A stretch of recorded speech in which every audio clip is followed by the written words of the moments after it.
But this is an argument from lack of data. There are no transitional forms, and that's used then as proof of the brand of evolution called punctuated equilibria. According to creationists, this does not exist. This is bad science. We agree. The caliber of research being conducted by the ICR is atrocious. We are skipping the hatchet job on Dr. Richard Goldschmidt. Dr. Goldschmidt's saltationism hypothesis was rejected long ago, and insulting him at this stage is just too childish. It seems like almost every new development in science is converging to destroy evolution. And that's true. It is a blatant lie. Regardless of whether we're talking about new discoveries in astronomy, Astronomy is not evolutionary biology. or paleontology, or biology, this is true. No, evolutionary biology is the foundation of modern biology. In the last decade, most of the basic pillars upon which evolution has stood have collapsed, and the theory is now in chaos. It's anarchy, I tell you. Anarchy. Researchers are burning down labs, textbooks are being burned en masse, graduate students are spontaneously combusting. Anarchy. No, wait. Miss Folger is lying. Again. Unfortunately, at this time, the evolutionists are crying louder than ever before that evolution is a fact. Actually, most biologists completely ignore creationists. Parents, however, cry rather loudly when creationists try to supplant science with their religion in the public classroom. And way to go, parents. You should.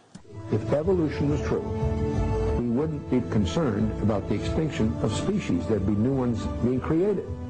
Speciation events are happening. Extinction is a concern because once a population is gone, it's gone forever.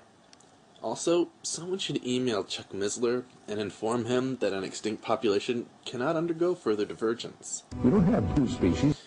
Why is Mr. Missler denying a well-known fact? We got deterioration. Who came up with that conclusion? Simply because life is not adapting as you see fit does not equate with deterioration. We have all kinds of species that no longer exist. This is known as extinction. It is a prediction of evolutionary biology.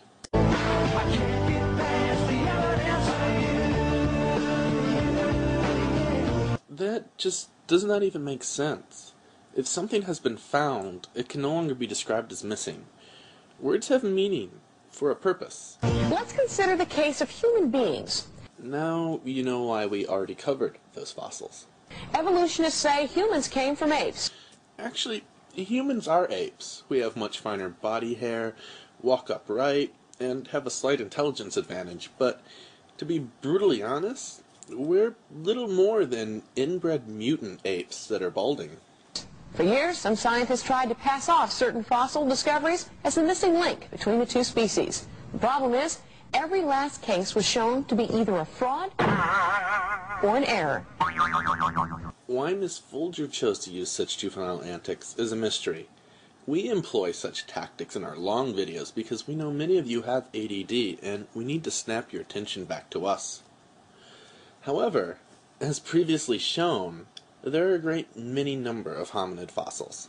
Darwin's answer is that we and modern apes have evolved from some common ape-like ancestor millions of years in the past. Dr. Donald Johanson, director of the Institute of Human Origins at Arizona State University, discovered Lucy, an alleged ape-to-man missing link. There is nothing alleged about the Australopithecus afarensis specimen known as Lucy. Here's what Dr. Johanson said in a NOVA program on PBS. I was headed back to my Land Rover. It was about noontime, and I was going to drive back to camp. And I just happened to look over my right shoulder, and I noticed a small piece of bone resting on the surface of the ground. And as I began to look around and scan the slope, I could see not only bits of a leg, but bits of a skull, a little piece of a jaw. And I realized right there in that noonday sun that what I had literally stumbled across was most of an entire skeleton. Here was the skeleton of a creature that looked like it could walk like us, but with many ape-like features. The ape that stood up, it was a revolutionary idea. It was a revolutionary idea, all right. Unfortunately, it didn't turn out to be a missing link. Because it had been found. Remember, words have meaning. though Johansen still claims it is.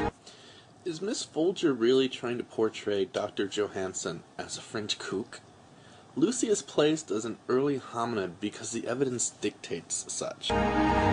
Lucy has been restored in museums around the world to look like a human ancestor. She's usually given a sort of an ape-like face and a human-like body, human hands, human feet. The truth is that Lucy's bones are actually those of an extinct arboreal ape. Many anthropologists who've examined Australopithecus remains have come to the conclusion that it's nothing more than an extinct ape. The restored Lucy. The knee joint would hint that Lucy was human. Lucy has no knee joint. The pelvis, femur, and tibia of Lucy are more similar to those of humans than to those of chimpanzees. But what the evolutionists don't tell you is that the knee joint was found about a mile away and almost 200 feet deeper than the other bones. More crack research. This nonsense originates from a creationist named Tom Willis in 1987. Johansen discovered a second Australopithecus at a nearby site. That find consisted of a pair of legs with a complete knee joint. Lucy has no knee joint. That means the knee belonged to another creature, a human. The creationist logic train has officially derailed and is spilling thousands of gallons of noxious nonsense into the environment. Please take appropriate action to protect yourselves. The second find was actually a prior find, which occurred a year before the discovery of Lucy. While the rest of the bones were from an extinct ape. Yes, Australopithecus is extinct, and hominids are apes, including humans. For it to be a missing link, fossils would have to show that the intermediate creatures had the capacity to make tools and walk erect. That goalpost just keeps moving. It is not enough that Australopithecus has been shown to be adapted to bipedal locomotion. Miss Folger wants a fossil found holding a shovel. Quality humans possess. As well as chimpanzees. Yet no such fossils have ever been found. Tool use has been observed and is well documented in chimpanzees. It is not a defining characteristic of humans. Additionally, fossils are the remains of organisms which have died. It is rather difficult to observe them doing much of anything, let alone using tools. Walking upright is something that only humans can do. Is it really? And it needs a special kind of knee joint. There are many other adaptations needed for bipedalism than those of the knee. Changes in the pelvis and femur are much more crucial, and are observed in Australopithecus. One that can be locked straight.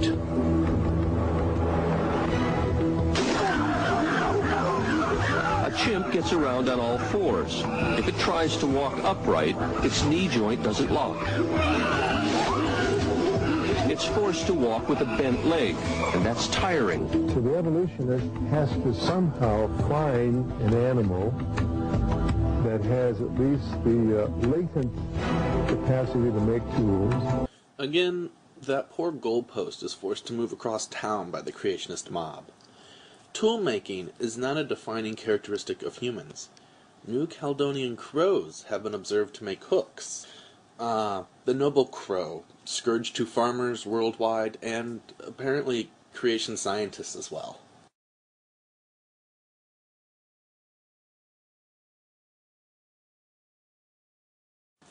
This crow takes a straight piece of pliable wire, bends it to form a hook, and then uses its new tool to retrieve a small basket containing food.